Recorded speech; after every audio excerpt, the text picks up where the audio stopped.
ನಮಸ್ಕಾರ. ಒಮ್ಮೆ ಗುರುಗಳಾಗಿರುವಂತಹ ವ್ಯಾಸರಾಯರು ತನ್ನ ಶಿಷ್ಯಂದಿರನ್ನ ಹೀಗೆ ಪ್ರಶ್ನಿಸ್ತಾರೆ. ಶಿಷ್ಯಂದಿರೇ, ಯಾರು ಮೋಕ್ಷವನ್ನ ಹೊಂದುತ್ತಾರೆ ಎನ್ನುವುದಾಗಿ.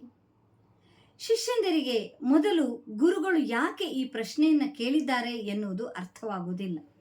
ಆದರೆ ಅದರಲ್ಲಿ ಒಬ್ಬ ಶಿಷ್ಯ ಎದ್ದು ನಿಂತು ಹೇಳ್ತಾನೆ, ಗುರುಗಳೇ, ಎಷ್ಟೇ ಜನ್ಮ ಎತ್ತಿದ್ರು, ಎಷ್ಟೇ ಕಷ್ಟಪಟ್ಟರು, ಎಷ್ಟೇ ತಪಸ್ಸನ್ನು ಮಾಡಿದರೂ ಕೂಡ ಬ್ರಾಹ್ಮಣ ಜನ್ಮ ಬರುವಲ್ಲಿಯವರೆಗೆ ಮೋಕ್ಷವನ್ನು ಹೊಂದಲಿಕ್ಕೆ ಸಾಧ್ಯ ಇಲ್ಲ ಎನ್ನುವುದಾಗಿ ಹೇಳ್ತಾರೆ.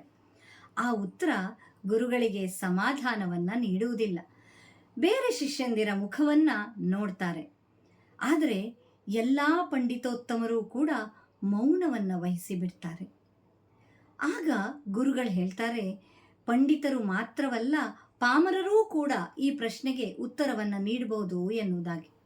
ಆಗಲೂ ಎಲ್ಲೂ ಉತ್ತರ ಬರುವುದಿಲ್ಲ. ಕೊನೆಗೆ ಗುರುಗಳೇ ತನ್ನ ಪ್ರೀತಿಯ ಶಿಷ್ಯನಾಗಿರುವಂತಹ ಕನಕದಾಸರನ್ನ ಕರೀತಾರೆ. ಕನಕ, ಈ ಪ್ರಶ್ನೆಗೆ ನೀನು ಸಮರ್ಪಕವಾದಂತಹ ಉತ್ತರವನ್ನ ನೀಡಬಲ್ಲೆಯಾ ಎನ್ನುವುದಾಗಿ ಕೇಳ್ತಾರೆ.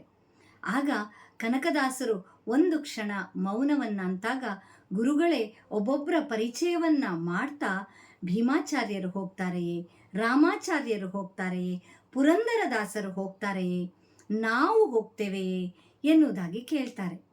ಆಗ ಕನಕದಾಸರು ಇಲ್ಲ, ಯಾರೂ ಹೋಗಲಿಕ್ಕೆ ಸಾಧ್ಯ ಇಲ್ಲ ಅಂಥೇಳಿ ಹೇಳ್ತಾರೆ.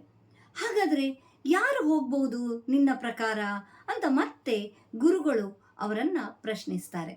ಆಗ ಕನಕದಾಸರು ಹೇಳ್ತಾರೆ, ನಾನು ಹೋದರೆ ಹೋದೇನು ಅಂತ ಹೇಳ್ತಾರೆ.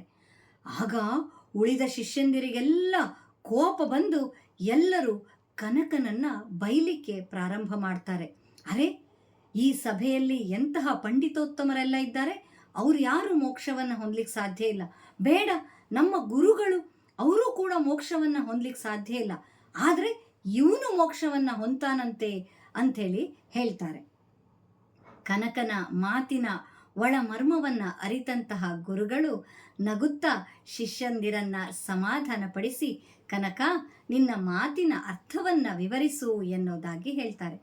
ಆಗ ಕನಕದಾಸರು ಹೇಳ್ತಾರೆ, ಇಲ್ಲಿ ನಾನು ಅಂತ ಹೇಳಿದರೆ ನಾನಲ್ಲ, ನಾನು ಎನ್ನುವಂತಹ ಭಾವ, ಅಂದರೆ ಅಹಂಕಾರ. ನಾನು ಎನ್ನುವಂತಹ ಅಹಂಕಾರವನ್ನು ಯಾರು ತೊಡಿತಾರೋ ಅವರು ಮೋಕ್ಷದ ದಾರಿಯನ್ನ ಪಡೆದುಕೊಳ್ತಾರೆ, ಅವರಿಗೆ ಮಾತ್ರ ಮೋಕ್ಷ ಸಿಗುತ್ತೆ ಅಂಥೇಳಿ ಹೇಳ್ತಾರೆ. ಧನ್ಯವಾದ.